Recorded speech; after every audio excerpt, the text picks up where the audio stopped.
Eu sou o Cauê e, junto ao Renato Augusto, Eduardo Cavazin e Vinícius Margonar, vamos explorar os quatro principais paradigmas de programação: o imperativo, orientado a objetos, funcional e o lógico. Ao longo da apresentação, abordaremos exemplos práticos e analisaremos seus pontos fortes e limitações, e discutiremos em quais cenários cada paradigma é mais adequado. Mas, antes de mergulhar nesses conceitos, queremos responder a uma questão fundamental: por que estudar os paradigmas de programação? Essa pergunta foi o ponto de partida da nossa pesquisa e será essencial para entender a relevância desse tema no desenvolvimento de software. Os paradigmas moldam a nossa forma de pensar e escrever um código, já que se organizam de formas distintas. Ter consciência das vantagens e desvantagens de cada um te possibilita ter uma vasta noção de quando e onde é o melhor momento para se usar determinado paradigma, ampliando as ferramentas que se tem para resolver certos problemas. Com essa perspectiva, vamos iniciar nossa apresentação pelo paradigma imperativo. O imperativo surge nos primórdios da computação com linguagens como o Assembly e o Fortran. Ele reflete diretamente a lógica dos computadores ao executar comandos sequenciais, que modificam o estado do sistema. Seu foco está no como fazer, seguindo instruções claras e controle explícito de fluxo de execução. Seus principais fundamentos são atribuição de valores, loops, controle de fluxo explícito e a sequência de instruções. Para melhor compreensão, eu trouxe o exemplo de uma calculadora simples. Então, a gente já começa ali com a atribuição de valores, em que a gente cria as variáveis A, B e OP e solicita que o usuário atribua valor a cada uma. Tendo esses valores, o sistema começa a processar, então ele verifica qual a operação desejada e faz aquela operação com os dois valores digitados pelo usuário. Logo em seguida, ele já apresenta o resultado na tela. Os principais pontos fortes do paradigma imperativo é a simplicidade conceitual, o ótimo desempenho em tarefas sequenciais e o amplo suporte em compiladores e ferramentas. A simplicidade conceitual, por ser instruções diretas e intuitivas. Além disso, é de fácil aprendizado para iniciantes, já que se assemelha à forma que descrevemos os processos no dia a dia. A estrutura do código é clara, tornando a depuração mais simples em programas pequenos. Já o ótimo desempenho se deriva por instruções ordenadas, podendo ser otimizado para cálculos diretos e algoritmos simples. Ele é ideal para operações matemáticas, processamento de arquivos e manipulação direto da memória. Por fim, o amplo suporte se dá por serem amplamente utilizadas em indústrias e suportadas por praticamente todos os compiladores. Ferramentas e bibliotecas específicas ajudam a otimizar e depurar os programas escritos nesse paradigma. As principais limitações é a baixa modularidade e reutilização do código, a manutenção complexa em sistemas grandes e por ele ser propício a erros devido ao estado mutável. A baixa modularidade é porque o código tende a ser monolítico e menos reutilizável, dificultando a sua adaptação em projetos maiores. Além disso, mudanças podem exigir grandes reescritas em várias partes do programa. A manutenção complexa acontece principalmente em programas extensos, onde acompanhar todas as interações entre variáveis e funções se torna desafiador. Além disso, pequenos erros podem levar a efeitos inesperados no fluxo de execução. Ele é propenso a erros porque, como um programa depende de variáveis que mudam constantemente, bugs podem surgir facilmente. O debugging se torna mais complicado, pois é necessário rastrear cada modificação no estado do sistema. Os três principais cenários em que esse paradigma é ideal são em programas com controle detalhado de fluxo, sistemas embarcados ou de baixo nível e algoritmos simples e computações lineares. Em programas com controle detalhado de fluxo, é necessário definir explicitamente o passo a passo de cada operação, como, por exemplo, cálculos matemáticos ou manipulação direta de hardware. Os sistemas embarcados ou de baixo nível envolvem programação para microcontroladores e dispositivos com recursos limitados. Esse paradigma é comumente usado em firmware, drivers de dispositivos e sistemas operacionais. Algoritmos simples e computações lineares incluem tarefas diretas, como a ordenação de lista, cálculos estáticos e processos onde a execução sequencial e direta é fundamental. Vamos agora falar um pouco sobre o paradigma de orientação a objetos. O que ele é, sua origem, suas principais características. E vamos dar um exemplo prático. Para começar, como se originou? É importante nós entendermos sua origem para entendermos sua importância. Os primeiros conceitos que viriam a CPO surgiram na década de 60, da linguagem de programação Simula 67, que era uma linguagem desenhada para fazer simulações. Ela foi criada por Ole Johan Dahl e Christian Nygaard, do Centro de Computação Norueguês em Oslo. Mas onde de fato ela nasce vai ser nas mãos de Alan Kay, quando desenvolveu a linguagem de programação puramente orientada a objetos Smalltalk, enquanto ele trabalhava na Xerox. E disso, houve uma grande revolução na indústria através desse novo paradigma, e muitas linguagens começaram a surgir e aplicar esse paradigma, como Java, C++, que vai surgir. Entendendo um pouquinho a origem e do porquê, por exemplo, nascem linguagens com esse paradigma, a gente pode falar um pouquinho mais sobre o que significa orientação a objetos. O termo orientação a objeto ele vai pressupor uma forma de organização de software em termos de coleção de objetos discretos que incorporam uma estrutura e comportamentos próprios. Esta abordagem de organização ela vai ser extremamente diferente do momento tradicional do software, onde a estrutura de dados e rotinas são desenvolvidas de forma apenas fracamente acopladas. O objeto ele vai representar uma entidade do mundo real. Ele pode representar algo mais concreto, como um arquivo de computador, uma bicicleta, um cachorro, biscoito, etc. Ou algo mais conceitual, como uma estratégia de um jogo, uma política de escalonamento e sistema operacional. Não há limites.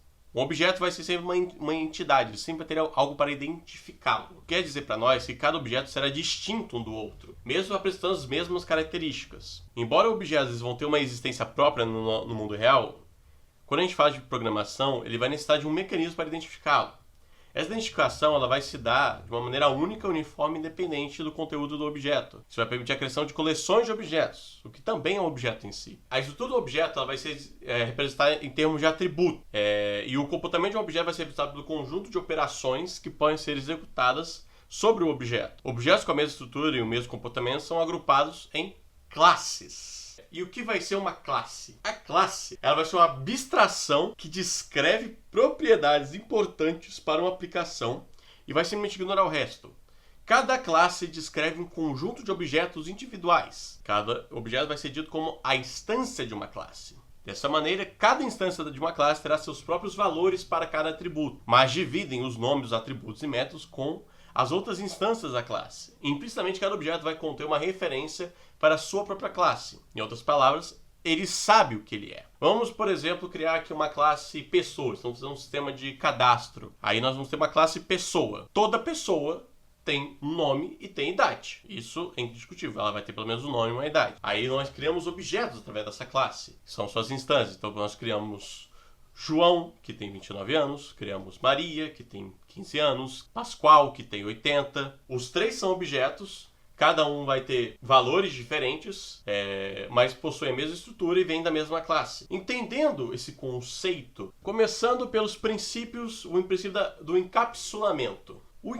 A encapsulação é o processo de você esconder uma informação, separar os aspectos externos de um objeto, os quais são acessíveis a outros objetos, dos detalhes internos da implementação do objeto, os quais vão permanecer escondidos de outros objetos. O uso da encapsulação vai permitir que a implementação de um objeto ela possa ser modificada sem afetar as aplicações que usam tal objeto. Motivos para modificar a implementação de um objeto ela pode ser, por exemplo, com uma melhoria de desempenho, uma correção de erros, mudança de plataforma de execução e por aí vai. A habilidade de se combinar estrutura de dados e comportamento em uma única entidade vai tornar a encapsulação mais elegante e mais poderosa do que em linguagens convencionais que separam estrutura de dados e comportamento. Herança. A herança ela é um mecanismo do paradigma de orientação a objetos que vai permitir compartilhar atributos e operações entre classes baseado em um relacionamento hierárquico. Uma classe pode ser definida de forma genérica e depois refinada sucessivamente em termos de subclasses ou classes derivadas. O que isso quer dizer? Bem, existe uma coisa importante de se entender. Todo objeto é uma instância de uma classe, mas nem toda classe cria um objeto. Como assim? Então para que vai servir? Repare quando eu digo o termo genérica. O que eu quero dizer com uma classe genérica? Vamos pegar, por exemplo, a ideia de um jogo de xadrez. No xadrez você tem diferentes peças. Peão, cavalo, torre, dama, bispo e por aí vai. Você pode dizer, ok, elas são peças. Então, todas elas vão ter os mesmos atributos, então eu vou puxar. Não é bem assim. Perceba que, se você já jogou xadrez, você sabe que o peão, o cavalo, a torre, a dama, por mais que elas pertençam ao mesmo jogo e elas sejam peças, elas têm suas próprias características, sua maneira de se movimentar e características únicas. A rainha sendo a mais apelona, podendo ir na diagonal, frente, trás, para se movimentar. O cavalo que só anda em L, consegue pular outras peças.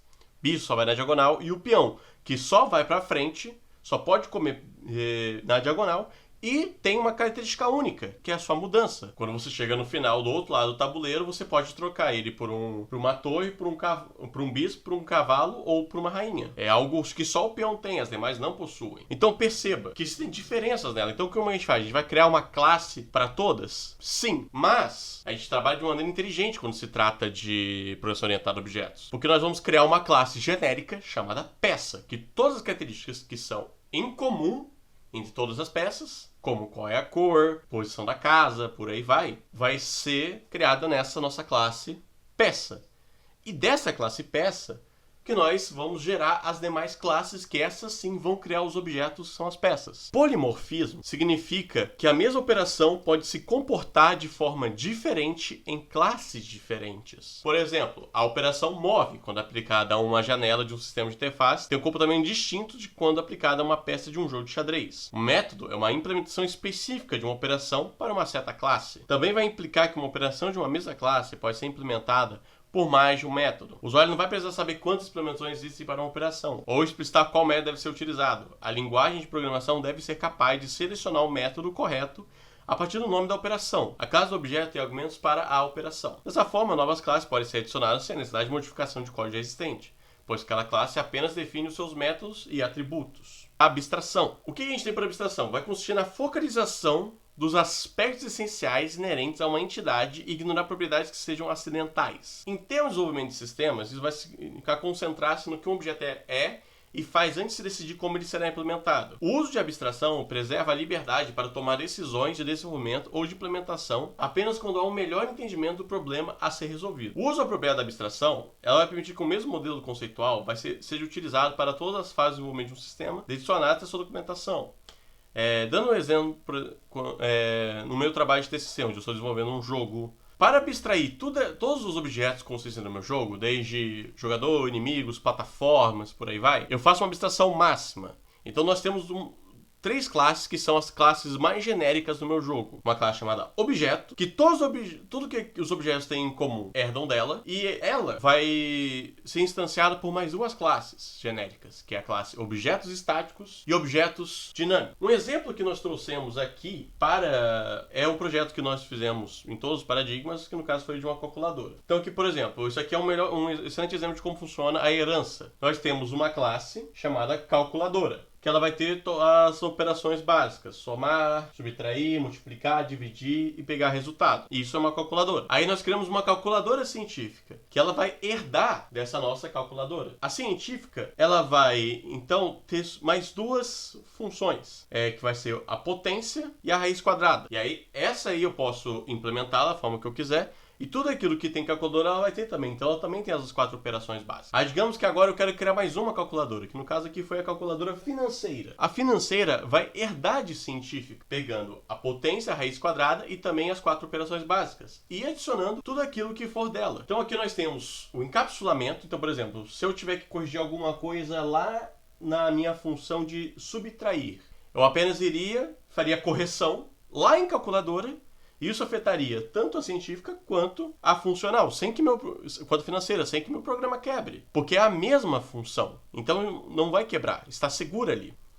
E se eu quiser criar mais uma calculadora, ela herdaria, por exemplo, da financeira, pegando tudo que a financeira tem, tudo que a científica tem, tudo que a calculadora tem, e ela teria as suas próprios atributos. O que a gente entende como os pontos fortes e fracos da PO? Ela vai ter como seu principal destaque, o seu principal pilar, sendo o seu sua reutilização de código e a sua estrutura modular. A sua modularidade de organização, temos a abstração e encapsulamento, a gente tem o polimorfismo, temos a facilidade de manutenção e uma modalidade mais próxima do mundo real. Infelizmente, como nada é perfeito, ela também tem seus pontos fracos, como complexidade em sistemas simples. Quando a gente fala de programas pequenos, a PO está completamente fora de questão. Ela vai acabar mais atrapalhando do que ajudando. Mencionando, por exemplo, um overhead desnecessário, que significa que é quando a gente tem muitas classes para pouco código. Então, por exemplo, geralmente quando a gente trabalha com sistemas embarcados, você nem sonha em fazer com orientação a objetos, você só vai atrapalhar a sua vida. A curva de aprendizado também não é lá das melhores, com o conceito de herança múltipla, que presente em algumas linguagens. Polimorfismo, sobrecarga e sobrescritas vão ser complexas para iniciantes. Quando você tem uma herança muito profunda, isso vai tornar o código difícil de entender e de manter. Então, por exemplo, o exemplo da nossa calculadora, ela traz essa desvantagem, porque se eu for sempre herdando, uma nova calculadora vai herdando as características da anterior, isso se torna uma grande árvore genealógica. Aí toda vez que eu tiver que fazer qualquer atualização, tem que ir lá identificar. Então fica difícil até de compreender. Você perde sua legibilidade, entende? Temos também alguns problemas que podem acontecer, como overhead performance. Se o seu encapsulamento for muito mal aplicado, os detalhes internos vão vazar, causando um acoplamento desejado. Então, você sempre tem que tomar cuidado aonde você vai utilizá-la. Os cenários que serão sempre mais viáveis para ela vai ser justamente quando você tem sistemas grandes com domínios complexos, como softwares empresariais, se estiver fazendo jogos digitais. Quando você tem uma prioridade para reutilizar e fazer manutenção. E quando você tem que ter algo que tem uma modelagem próxima ao mundo real. E quando a gente evita? Quando a gente faz programas pequenos e scripts simples. Quando você precisa de alta performance e baixo consumo de recursos. Bom, vamos falar um pouco sobre o paradigma de programação funcional. Um pouco da fundamentação teórica dele é que as bases desse estilo elas remontam ao lambda cálculo, que foi formalizado pelo Alonzo Church entre 1932 e 1940, que introduziu uma notação para as funções e substituições, servindo de alicerce para o tratamento de funções matemáticas em linguagens de programação. Posteriormente, avanços em teoria das categorias permitiram abstrair os padrões de computação, como encapsulamento de efeitos, na forma de monads, conforme foi explorado por Philip Wadler em Monads for Functional Programming. Existem também 4 conceitos-chave na programação funcional, que eles são a imutabilidade, as funções puras, o lazy evaluation e as funções de ordem superior. Em ordem, vamos começar com a imutabilidade, que em vez de alterar a estrutura dos dados existentes, cada modificação produz uma nova versão, preservando o valor original e eliminando efeitos colaterais indesejados no restante do programa.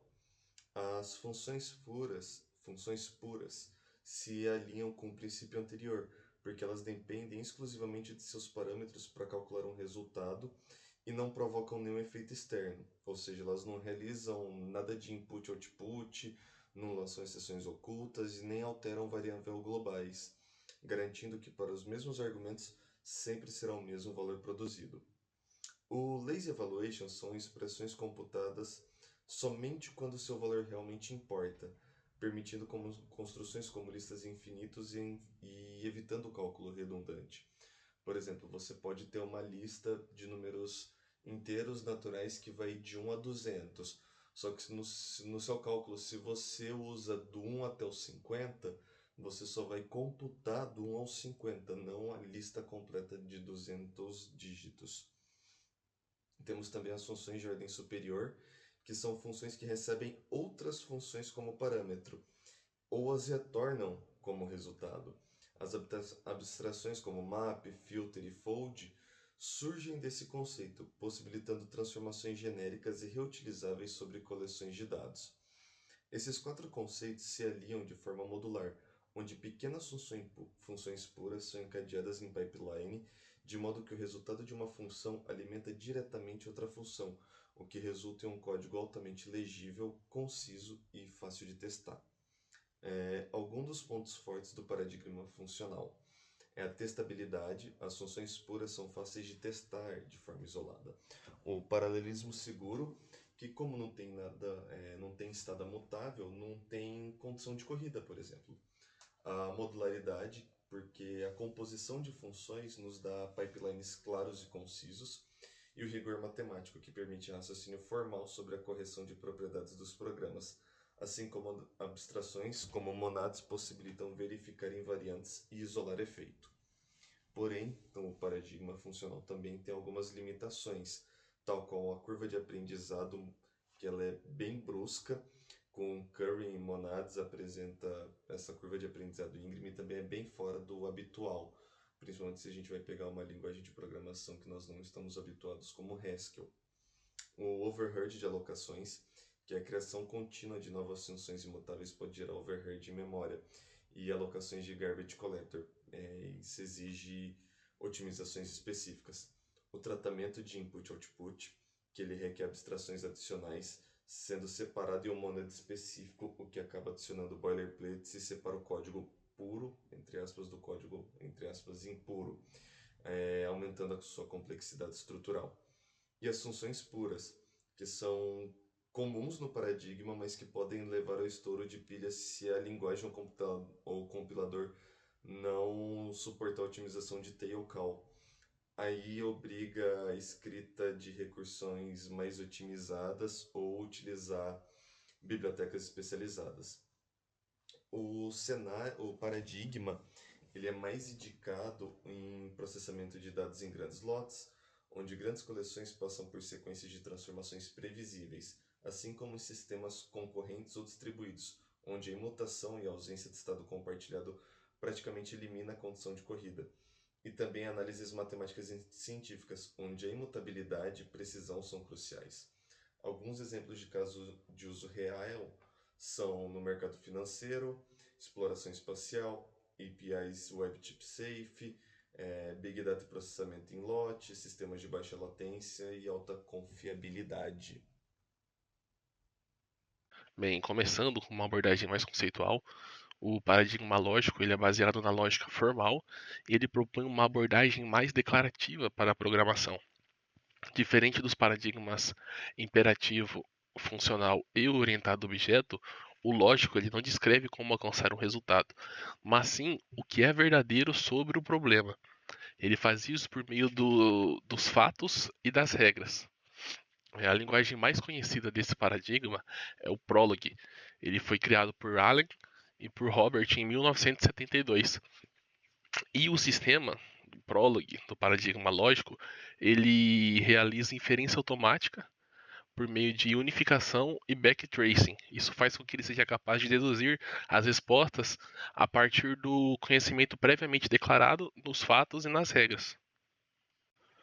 Como exemplo desse paradigma lógico, o exemplo que o pessoal da minha equipe nós utilizamos na apresentação em sala, o exemplo da calculadora, onde cada regra da calculadora representa uma relação entre os valores de entrada e o resultado esperado. Como exemplo, a soma, a operação de soma entre dois números, ela é representada pela regra, onde a gente define ali as regras e os fatos, que seria a soma do valor x ou do valor y, resulta no resultado. Essa interação significa que se nós quisermos somar os dois números, o sistema ele automaticamente já vai deduzir que o valor do resultado é baseado na soma dos valores x e y. Isso se torna meio que a regra, um fato ali no sistema. Isso, além de simplificar ali a definição das operações, também elimina a necessidade de estruturas condicionais, como por exemplo o if, o else, o switch e por aí vai. E essas condições são muito comuns nos paradigmas, por exemplo, imperativo. Em vez disso, em vez de usar essas estruturas, o usuário ele informa a operação desejada e os números de entrada, como dito anteriormente. Daí o próprio motor ali de inferência do Prolog, da linguagem, ele identifica qual regra que vai ser aplicada e retorna o resultado ali correto automaticamente. Agora, fazendo uma comparação com os outros paradigmas, iniciando pelo paradigma orientado a objeto, nesse paradigma o raciocínio ele gira em torno de entidades e seus comportamentos. Ou seja, quem são os atores do sistema e o que eles fazem, modelando assim o sistema com classes, objetos, métodos e toda a estrutura da programação orientada a objeto. Por sua vez, o paradigma funcional ele trata o problema como uma transformação de dados por meio de funções puras. evitando assim a mutabilidade e também usando recursão, o que favorece bastante o paralelismo e a previsibilidade. E por fim, fazendo uma comparação com o paradigma imperativo, nesse paradigma o programador ele escreve o passo a passo de como o problema deve ser resolvido, usando condicionais como por exemplo if e for, e também variáveis que mudam de valor. Nesse paradigma, ele controla diretamente o fluxo da execução, dizendo o que deve acontecer em cada etapa. Agora abordando as principais vantagens, desvantagens e desafios do paradigma lógico, começando pelas vantagens, a inferência automática, que permite gerar novas informações sem programar cada passo, a abstração elevada, que é ideal para modelar domínios como regras, os fatos, por exemplo, em diagnósticos, sistemas de direito, genealogia e por aí vai. Também temos a separação entre o conhecimento e o controle, porque o código, fazendo essa separação, ele fica mais modular e reutilizável. E por fim, uma facilidade em raciocínio simbólico. Isso é muito bom com IA simbólica, por exemplo, e em planejamento também e análise de linguagem natural. Agora, as desvantagens, que seriam o baixo desempenho, principalmente em problemas grandes e sem otimizações específicas, a pouca previsibilidade da execução, pois é difícil garantir a ordem ou o tempo de resposta, o controle de fluxo limitado, que as tarefas como repetir uma entrada válida exigem abordagens mais indiretas, e também não é muito ideal para sistemas interativos ou com uma interface gráfica complexa. E por fim, um dos desafios do paradigma lógico seria a depuração e a manutenção, pois isso pode se tornar difícil conforme a base de conhecimento do sistema vai crescendo, e também exige uma mudança de mentalidade muito brusca por parte do programador que vem de outro paradigma, principalmente ali do paradigma imperativo. Algumas aplicações práticas desse paradigma em sistemas reais que valem a pena ser mencionadas são o da Petrobras, que é o ExpertTech, que é um sistema especialista que ele utiliza as regras lógicas para o diagnóstico e manutenção preventiva das bombas industriais. E também temos o sistema de diagnóstico de leucemia, que ele é baseado em Prolog, e ele analisa os sintomas e os exames e também auxilia nas decisões clínicas. E também o Legal Rule ML, que é um padrão ali utilizado por governos, como por exemplo da Austrália e da Holanda, para interpretar leis e os regulamentos de maneira automática. E para finalizar, fazendo uma relação com os princípios da engenharia de software avançada, o paradigma lógico ele contribui significativamente para a formação de um engenheiro de software, porque ele promove um raciocínio mais dedutivo, ele fortalece habilidades analíticas e também de abstração, e que é algo essencial na análise de requisitos e na definição de regras de negócio. Ele também incentiva uma modelagem declarativa, muito útil para sistemas baseados em restrições, propriedades e regras, por aí vai. E também ele apoia testes automatizados. Sistemas lógicos eles podem gerar e validar casos de teste com base nas propriedades. E também ele melhora a clareza e a verificabilidade, que no caso seria com a natureza mais declarativa, ele facilita a auditoria e a manutenção, especialmente em domínios mais regulamentados.